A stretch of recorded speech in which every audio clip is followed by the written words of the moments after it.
Qué hermoso poder reunirnos en este tiempo, ¿no? Y poder recordar algo que nuestra alma necesita todo el tiempo recordar. Y es que nuestra alma es muy amada, muy amada. No hay alguien que pueda amar a tu alma como la ama Dios. Porque la muerte de Cristo revela hasta qué punto Dios estuvo dispuesto a amar a tu alma. Y la respuesta es hasta la muerte. Jesús amó tu alma hasta la muerte. Jesús amaba tu alma porque, como decía nuestro hermano Luis, era imposible por causa del pecado que nuestra alma, nuestra existencia tenga entrada al cielo por causa del pecado. Así que es una alegría para nosotros, o debería ser una alegría para nosotros, estar reunidos acá y recordarle a nuestra alma en medio de todas las agonías y situaciones que vivimos en este mundo, recordarle a nuestra alma que es muy amada y que hubo alguien que la salvó y dio su vida por ella. El mundo está celebrando, ustedes van ahí a 11 y ven todas las góndolas, todos los lugares, los negocios, los cotillones están repletos de muerte, ¿no? Para el mundo parecería que la muerte es divertida.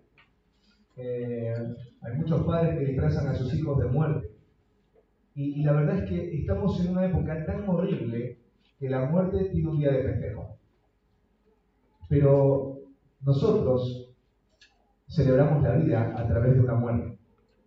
Y esa muerte es la muerte de nuestro amado Jesús. Cuando te pones a pensar en cómo la gente muere, nunca la muerte es un evento bueno, grato para ningún ser humano. Ni para el que muere, ni para aquellos que están alrededor de aquel que murió. Es un evento tortuoso, lleno de aflicción, lleno de lágrimas, de tristezas, de preguntas, de incertidumbre. Ahí yo estuve buscando, ahí en el Google, cuáles son características manifestadas en la persona que muere. O sea, cuál es el comportamiento de alguien moribundo, de alguien que está a punto de cruzar hacia la eternidad. Y la respuesta dice que son el shock, la tristeza, la negación, emociones como la ira, como la culpa. Las personas están totalmente en un estado de incertidumbre, dolor y pesar.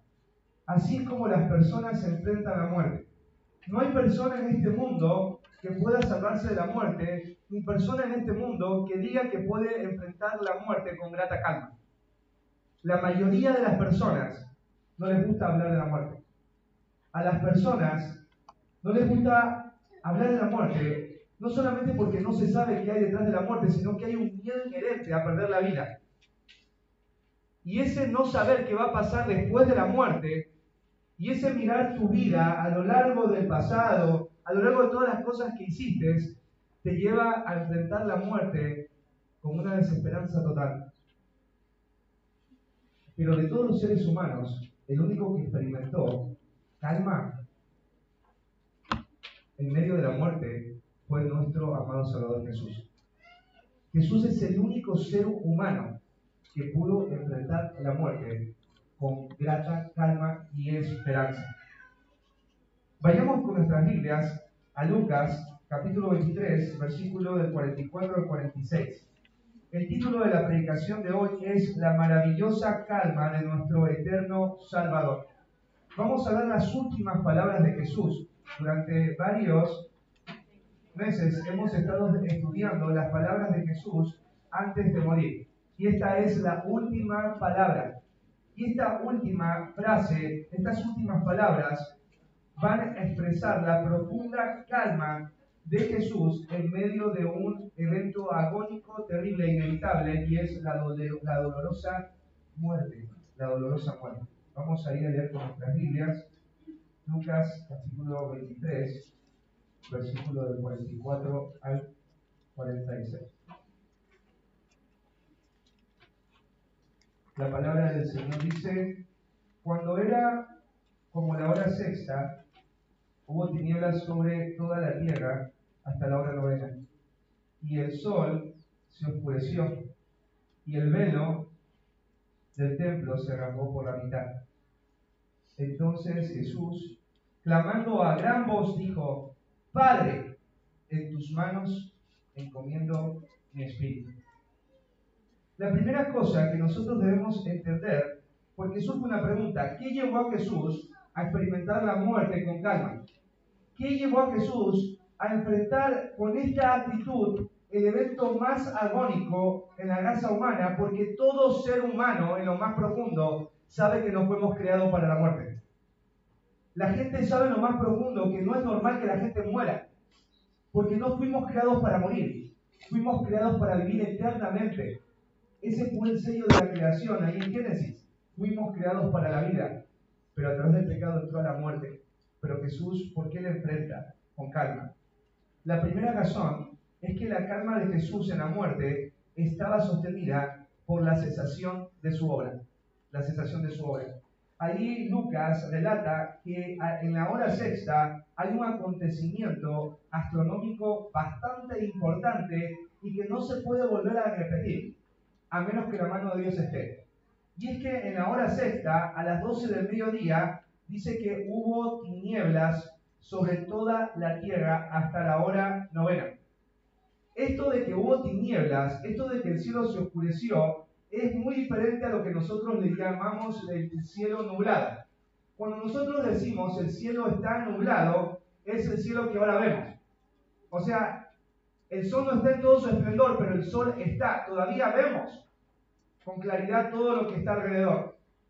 Pero nosotros decimos el cielo está oscuro, hay tinieblas.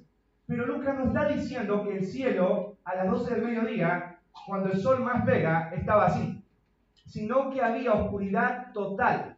No sé si en algún momento has estado en un eclipse solar. O sea, en el día o en la tarde no penetra la luz del sol, todo se oscurece. Es como la noche. Pero quiero que sepas que lo que sucedió acá no era un eclipse. Primero por una cosa. Como se estaba celebrando la Pascua en el momento que Jesús muere, para que haya un eclipse debía haber luna nueva. Y no había luna nueva, sino luna llena. Astronómicamente, según las leyes de la naturaleza, para que haya un eclipse, tiene que haber luna nueva y no llena. Pero había luna llena. Así que era imposible un eclipse. Y la segunda razón por la que no era un eclipse es porque los eclipses duran muy poco. El eclipse más grande que se ha registrado en la historia duró 7 minutos 28 segundos. Es lo máximo que ha durado un eclipse. Pero acá la oscuridad vino por 3 horas. Imagínate, cuando Jesús estaba crucificado, vino la noche a todo ese sector. Vino la oscuridad. Es un evento sumamente importante que habrá llevado a la gente a preguntarse qué está ocurriendo. Hay algo que la naturaleza está gritando. Hay algo que la naturaleza quiere decir a todos los que están ahí presentes, a los testigos. ¿Qué es lo que está sucediendo? Bueno, esto no es movido por la madre naturaleza, porque ese concepto de madre naturaleza no existe. Solamente hay un padre y un creador de la naturaleza, y ese es Dios. Dios es el que está metiendo su mano en medio de las leyes de la naturaleza para provocar algo, y es oscuridad. La oscuridad, las tinieblas, en la Biblia, en el Antiguo Testamento, siempre han sido un escenario de Dios antes del juicio. Cada vez que tú lees en el Antiguo Testamento, antes de que venga el juicio, Dios pinta la escena con oscuridad. Miren, ahí en Amós 5:18 afirma que en el día de Jehová no será de luz, sino de tinieblas. Esperan que haya luz, no va a haber luz, va a haber tinieblas, va a haber oscuridad. Ahí en Joel 2:31 dice que el día de Jehová vendrá con oscuridad. Oscuridad. En Éxodo capítulo 10, cuando nosotros vemos que Dios va a derramar todos sus juicios ahí en la tierra de Egipto, matando a todos los primogénitos, Dios establece un escenario de total oscuridad. Son 3 días de oscuridad que en Éxodo dice que la oscuridad se podía tocar. ¿Qué es lo que Dios está haciendo? Dios no está ausente de la escena de la cruz. Dios está en esa escena parado como juez para ejecutar su sentencia sobre aquel que ha sido hecho pecado por todos nosotros, y es Jesucristo. Dios en ese momento va a derramar su eterna, santa y completa ira sobre Jesucristo sin misericordia, sin ningún tipo de contemplación. A veces las personas tendemos a pensar que como era el Hijo de Dios, Dios no derramó toda su ira. Pero Cristo dijo que Él debía tomar toda la copa que el Padre le dio a beber. Cuando Jesucristo iba a recibir la ira, Dios no le dejó solamente la mitad del vaso de la ira, sino que todo el vaso de ira Dios lo derramó sobre su santo Hijo, que ahí en Isaías 53 dice que Él cargó con el pecado de todos nosotros. Entonces ahí está presente Dios en la escena, ejecutando en medio de las tinieblas sus juicios sobre aquel que ha sido hecho por nosotros pecado. Qué doloroso habrá sido para Jesús ver al Padre actuar como juez. Jesús no conocía esto de ser hecho pecado. Es la primera vez en su eterna existencia que esto penetra en él. La sentencia de ser castigado por algo que él nunca cometió. El ver toda su existencia manchada y contaminada de pecado, porque él cargó realmente el pecado de todos nosotros. No fue simbólico, como en el Antiguo Testamento, fue real. Jesús cargó realmente el pecado de todos nosotros. Él fue hecho pecado por nosotros. Y al ser hecho pecado por nosotros, Dios vino con toda su ira como juez a destruir a aquel que había pecado sin haber hecho nada. Porque en el Antiguo Testamento dice que Dios no dejará por inocente al culpable. El cielo ve al Hijo y solamente ve culpable, culpable, culpable. Esto debe haber sido tremendo para toda la raza de ángeles.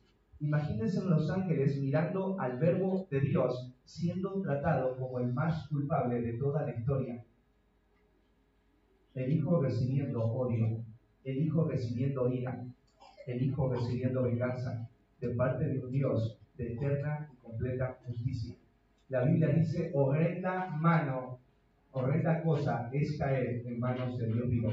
Y aquí está Cristo cayendo en las horrendas manos de un Dios airado contra el pecado y sin poder hacer absolutamente nada. En el versículo de más adelante pasa otro evento singular antes de que Jesús pronuncie sus últimas palabras.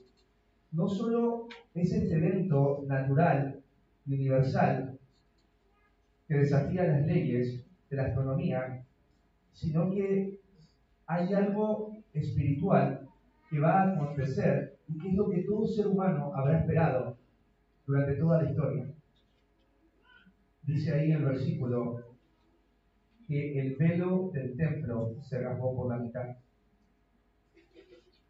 Este velo que se menciona acá pertenecía al famoso templo de Salomón. El templo era un lugar muy importante para los judíos, porque era el lugar donde ellos se acercaban a Dios, iban a servir a Dios, sacrificaban a Dios, y Dios desde allí les ministraba.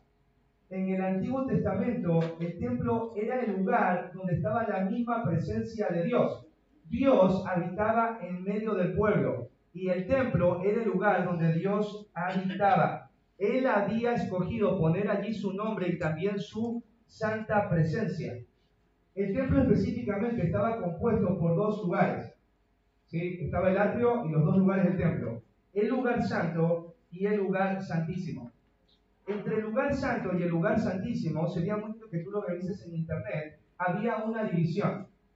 Esta división, esta puerta del lugar santo al lugar santísimo, era el velo. El velo era una obra primorosa en gran manera, hecha con diferentes materiales y finos acabados, que Luisito decía que estaban ahí plasmados querubines. ¿Por qué? Porque entrar al lugar santísimo era entrar a la presencia mismo de Dios. Ahí Dios hacía contemplar y manifestar delante de todo el pueblo la Shekinah, que era su presencia en medio del pueblo. Una presencia que exterminaba cualquier tipo de contaminación y que podía matar a cualquier tipo de pecador. Era un lugar, una zona sumamente delicada, porque al lugar santísimo no podía entrar cualquier persona, hermanos. El lugar santísimo era como entrar al cielo. Y ahí el propiciatorio, el arca, representaba todo lo que ves ahí en el templo, representaba lo que ya hay en el cielo. Pero son solamente figuras. Para que los seres humanos podamos entender la realidad en cuanto a Dios y la realidad en cuanto al pecado. Nadie puede entrar al lugar santísimo, porque en el lugar santísimo está Dios. El alma que entrare morirá. ¿Quiénes podían entrar y durante cuánto tiempo entraban en el lugar santísimo? Bueno, en el lugar santísimo solo podía entrar un hombre y era el sacerdote, el sumo sacerdote. Solo una persona podía entrar. No podía entrar cuando él quisiera. Tenía que entrar en el día de Yom Kippur o el día de la expiación. En este día de la expiación, el sacerdote entraba, ¿no es cierto?, con la sangre del sacrificio, y esa sangre del sacrificio el sacerdote la rociaba sobre el propiciatorio.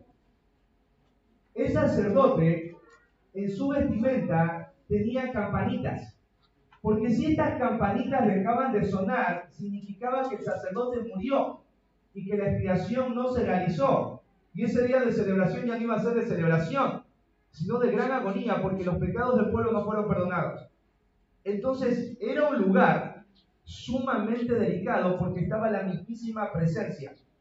Este velo era como que le decía a todos los pecadores y a todo el pueblo: prohibido el paso para pecadores. Si entras, mueres. Si entras, mueres. ¿Y qué pasó con el velo? Dice acá que el velo, ese velo, se rasgó. Esta palabra rasgar tiene que ver con algo que ha sido dividido en partes de manera violenta. Hay personas que rasgan así, ¿no es cierto? Esto fue desgarrado de forma violenta. Alguien con una fuerza hizo trozos el velo. Los evangelios sinópticos nos dicen que el velo fue partido perfectamente en dos partes, pero fue partido de una manera particular. Fue partido de arriba hacia abajo. No fue de abajo hacia arriba, porque los evangelios quieren dar a conocer cuál fue la fuente desde donde el velo se rompió. Desde dónde actuó la fuerza. La fuerza no actuó desde abajo, sino actuó desde arriba. Quizás para ti no tenga sentido o esto de wow, el velo se rasgó. Pero el velo no era cualquier templo, hermanos. No era cualquier cortina. No era una cortina grande como esta. Mira, según el historiador Flavio Josefo, el velo tenía dimensiones demasiado grandes como para pensar que, se rompió la cortinita. El velo medía, hermanos, 20 metros de alto. 20 metros de alto. Tenía 10 metros de ancho. Y el grosor de la tela era de 10 centímetros. Para mover el velo se necesitaba la fuerza de 70 hombres. No es el velo chiquito que tú ves en las películas. Era el velo. Era imposible que ese velo se rompa por medio de una fuerza humana. Si para mover el velo se necesitaban 70 hombres en caballos, imagínate lo que sería romper ese velo. Era una obra primorosa, era una obra perfecta, era una obra imposible de romper y de destruir. Pero acá vemos que ese velo se rasga de manera violenta, de arriba hacia abajo. ¿Qué es lo que está pasando acá? Dios vino en juicio delante de la cruz, carga la ira, toda su ira es derramada sobre el Hijo. Pero una vez que se efectúa el sacrificio, el cielo queda satisfecho. El juez ha ejecutado su venganza. Ahora ha sido acepto. Y el velo se rompe de manera abrupta, violenta, de arriba hacia abajo. No fue de abajo hacia arriba.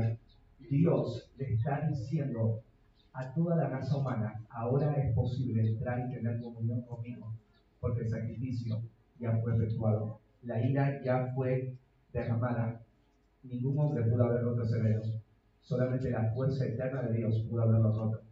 Y esa fuerza está manifestada para que la contemplen todos aquellos que estaban en ese momento. Todos esos sacerdotes, esos religiosos, se habrán preguntado, ¿por qué sucedió esto? Porque el sacrificio ya fue hecho. Ahora pueden entrar los pecadores. ¡Qué alegría! La obra se ha consumado. Entonces Jesús, conociendo esto, conociendo que ya la obra estaba completada, que ya la ira había sido satisfecha y que ahora el velo se había roto, que era imposible para cualquier humano romperlo para entrar a la presencia de Dios sin morir. Ahora Jesús pronuncia estas preciosas palabras y dice acá, clamando a gran voz. Jesús había sido tremendamente golpeado, tremendamente herido, pero él es un moribundo que clama, que grita fuerte. Él va a decir estas palabras con mucha fuerza. Jesús incluso tiene sed. Su corazón va a tener, su cuerpo va a tener un shock hipovolémico. Ya no hay más sangre, ya no hay más líquidos. El corazón no tiene más para bombear. Pero Jesús está gritando con fuerza, no es cualquier moribundo. Y los soldados romanos que observan lo saben. ¿Qué dice esta voz fuerte? Esta oración fuerte va a orar. Jesús va a terminar su obra orándole al Padre, porque la comunión eterna de Cristo fue con el Padre. Jesús empezó su ministerio escuchando la voz del Padre. Este es su Hijo amado, en quien mi alma se complace. Y ahora Cristo se dirige a Él, que es su Padre. Para este punto, ya el Padre no le ha abandonado. Esa relación se ha vuelto a recobrar, porque el Hijo ha vencido. El Hijo ha dado lo que tenía que haber dado. El Padre está complacido porque la obra que el Padre le dio a Cristo para terminar está finalizada. Hay calma en Jesús. Hay calma en Jesús. Jesús no tiene temor de morir. Jesús no tiene desesperanza en el momento de morir, sino una dulce calma, porque la obra que le ha sido dada y por la cual nació ya acabó, ya se consumó. El deleite de Jesús estaba en ahí haber cumplido la voluntad del Padre. ¿Sabes? Estuve investigando que las personas cuando están a punto de partir recuerdan todo lo que hicieron y todo lo que no hicieron. Y no pueden morir con calma porque hay gran culpa. Hay gran culpa. Porque dicen, ¿por qué no hice esto? ¿Por qué no decidí aquello? ¿Por qué no abracé a esta persona? ¿Por qué no dije lo que tenía que haberle dicho a esta persona? ¿Por qué no me arriesgué a tomar esta decisión? Ya es tarde. Alguien dijo en una frase, cuando tengas que morir, ocúpate solamente de morir. Hay gente que no quiere morir y se resiste a morir porque sabe que pudo haber hecho algo que no estuvo dispuesto a hacer. Entonces mueren con culpa y agonía. Pero Jesús muere con calma. ¿Cuántas personas se enfrentan a la muerte con gran horror? Porque no hicieron lo que tenían que haber hecho. En su lecho de muerte hay arrepentimientos, hay culpa. Nuestro amado Salvador no tiene ningún arrepentimiento de nada. Él tiene calma porque ha terminado lo que se le dio para hacer. Imagínate esta calma en el corazón. Imagínate esta paz en el corazón. He terminado la obra. Y Jesús la enfrenta con una oración. Así que esta es la primera razón por la que nosotros vemos la calma en Jesús en medio de la muerte. Porque Jesús ha terminado la obra que le ha sido dada por hacer. Él ha recibido la ira. Él ha satisfecho la ira de Dios. Ahora el velo se ha roto. Los pecadores pueden entrar. La segunda razón por la que Jesús está en calma en su muerte es porque en su muerte Él estaba sostenido por la confianza en el Padre. Ahí en Lucas, Él va a pedirle algo al Padre y dice, encomiendo en tus manos. Esta palabra encomiendo tiene que ver con poner en el cuidado y la protección de alguien algo valioso. Y Jesús no está encomendando esto. ¿Y qué cosa está encomendando? Jesús está encomendando al Padre su espíritu, su vida, su eterna existencia, su destino. Y dice que le encomienda en las manos del Padre. Esto de abandonarse en las manos del Padre es el descanso de Jesús en medio de la agonía, de la muerte, en que el Padre sabe qué es lo que va a pasar con su vida. Jesús no está aferrado a la vida, sino aferrado a los designios y al control soberano del Padre, de todo lo que Él es. Pero esta afirmación de encomendar a Dios el Espíritu no es nueva. Hay un salmo, el Salmo 31, que vamos a revisarlo.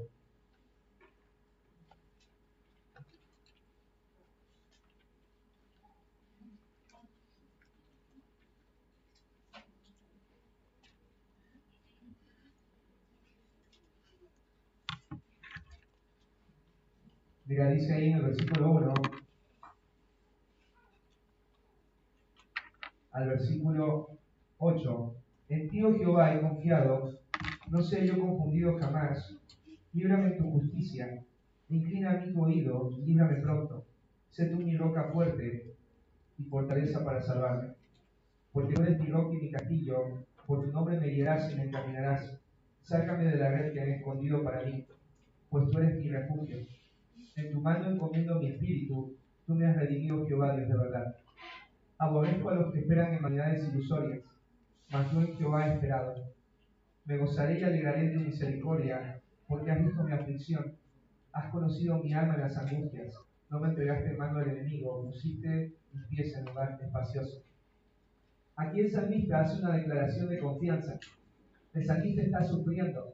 Hay gente que está afligiendo y está provocándole sufrimiento. Pero el salmista acá hace una declaración de confianza porque sabe que Dios no va a permitir que sus enemigos terminen teniendo la victoria y terminen ganando. Al final el salmista declara, como dice acá: no me entregaste en mano del enemigo, pusiste mis pies en lugar espacioso. Vemos la confianza en el salmista, pero esta confianza también la vemos en Cristo Jesús.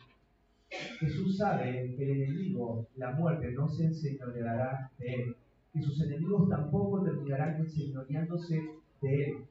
Jesús no está enfrentando la muerte con desesperanza, sino con una profunda confianza en la victoria que vendrá aún después de su muerte. Porque Jesucristo sabía que Él resucitaría, sabía que el Padre le levantaría de la tumba y que Él no vería la corrupción que han visto todos los hombres cuando mueren. Jesús sabía que se iba a levantar en victoria porque Él ha encomendado toda su existencia y su vida al dominio eterno y perfecto de su sabio Padre. Por eso Él está enfrentando la muerte de esta manera. ¿Quién muere pensando, hermanos, que venció?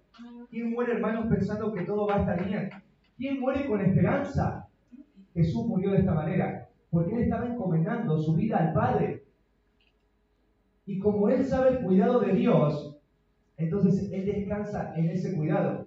El mismo descanso que vemos en Jesús cuando estaba en medio de la tormenta y Jesús estaba durmiendo mientras todos estaban horrorizados, vemos acá la misma actitud. Jesús no está horrorizado a las puertas de la muerte. Jesús está en profunda calma, porque el control de Él no lo tiene la muerte, lo tiene el Padre. Lo tiene el Padre. El Padre jamás va a permitir que el Hijo vea corrupción. El Padre no va a permitir que su Hijo quede en la tumba.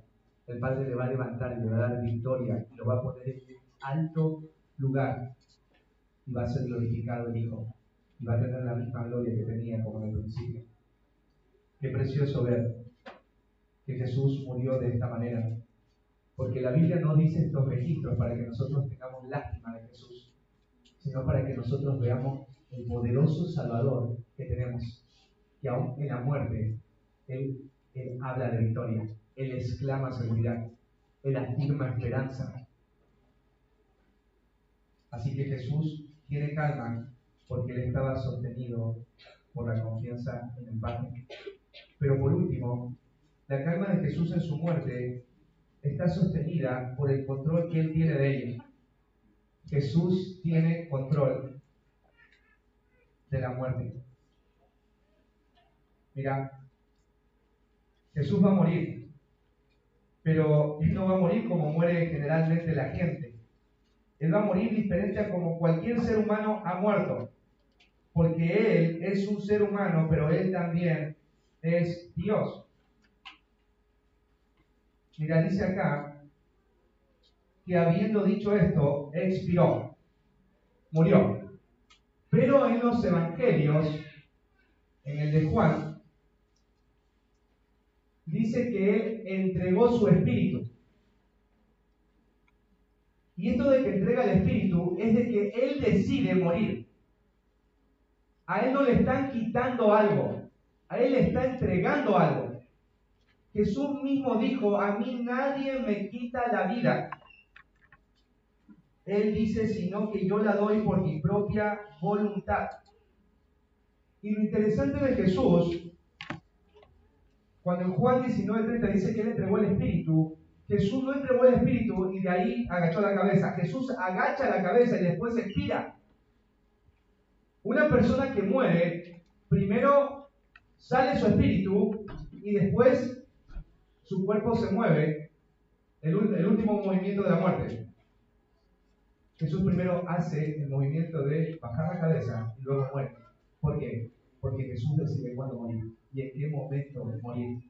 En Eclesiastés 8:8 dice, no hay hombre que tenga potestad sobre el espíritu para retener el espíritu, ni potestad sobre el día de la muerte, y no valen armas en tal guerra, ni la entidad liberal que la posee. La muerte es el enemigo más poderoso del mundo. Alejandro Magno, uno de los hombres más poderosos de la tierra, no pudo evitar su muerte a temprana edad. Y dice acá en Eclesiastés, nadie tiene potestad sobre su espíritu para retener el espíritu.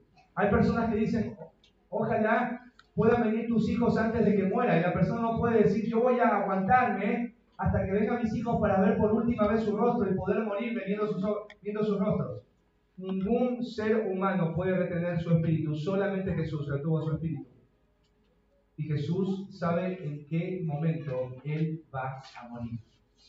Y cuando Él ve ese momento de morir, entonces Él dice, ese momento entrego lo que es mío y es mi propia vida.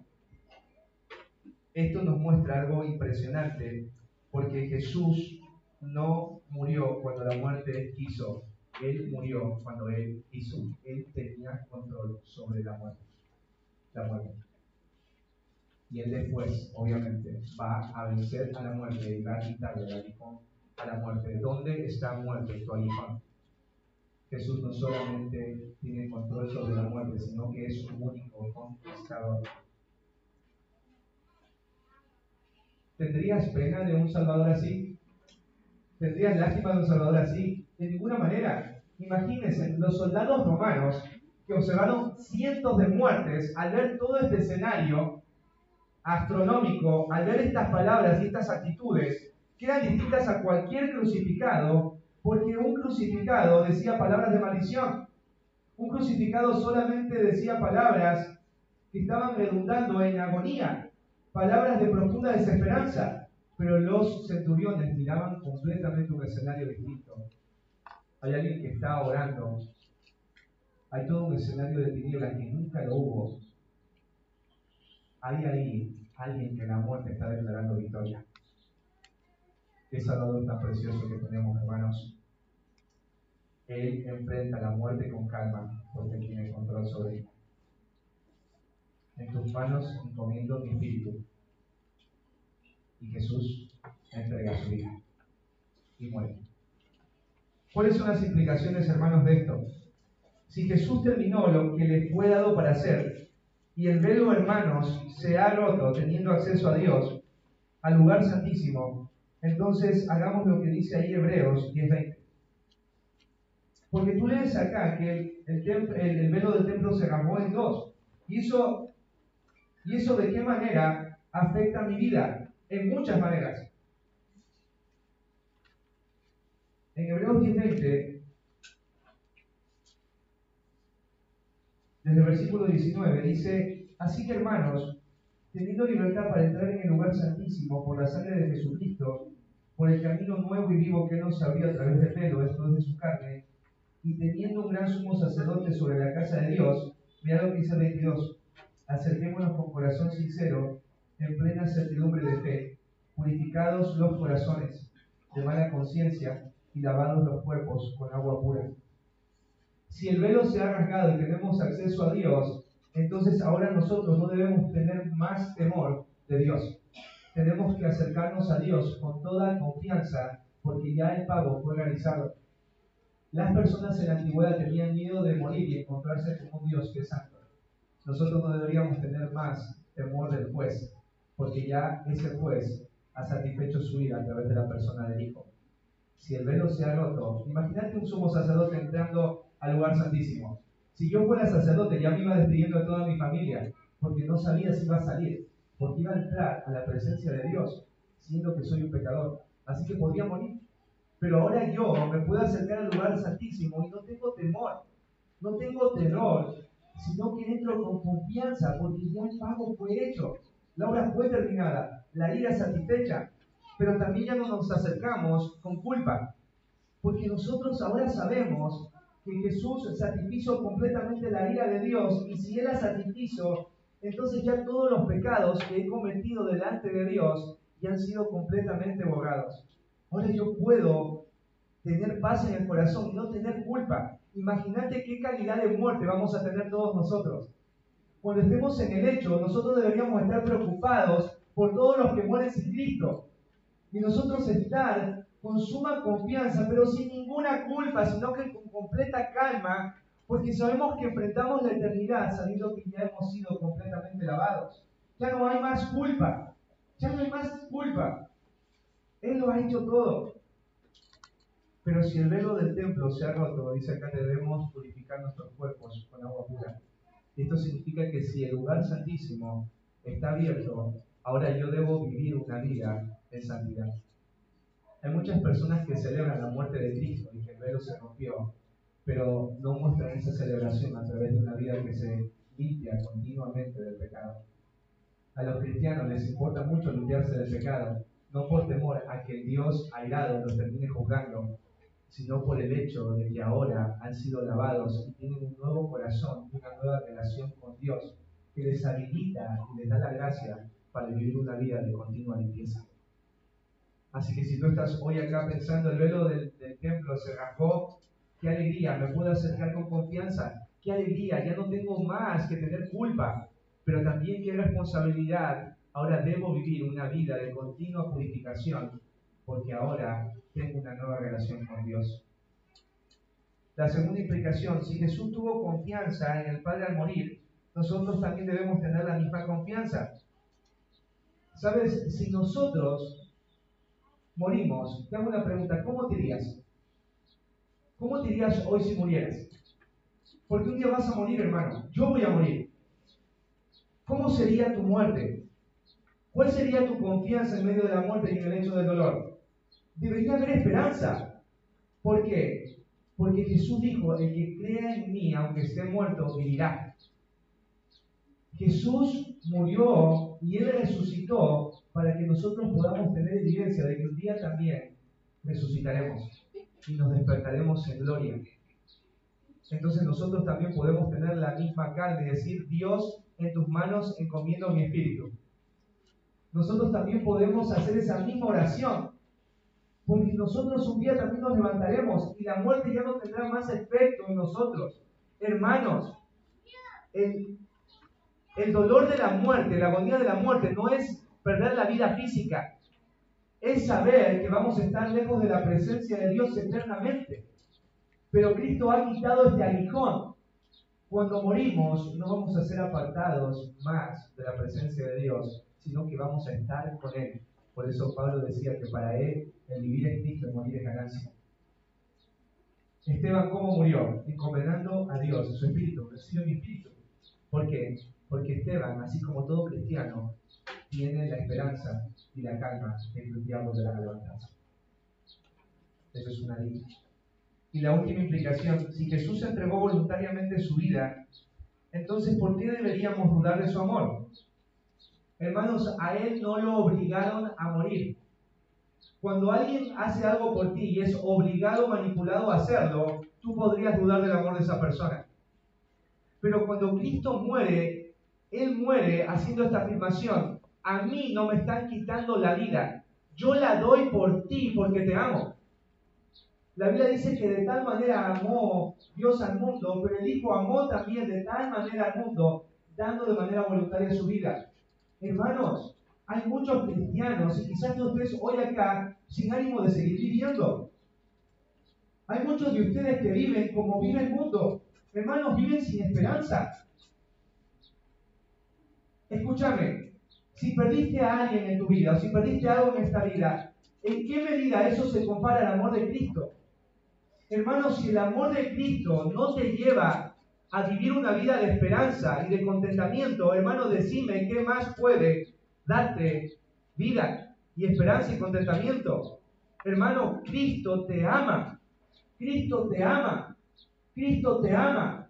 Y el rechazo a ese amor no se ve a través de las palabras, sino a través de una actitud indiferente, que aún sabiendo que Cristo te ama, tú no tienes ánimo para seguir viviendo.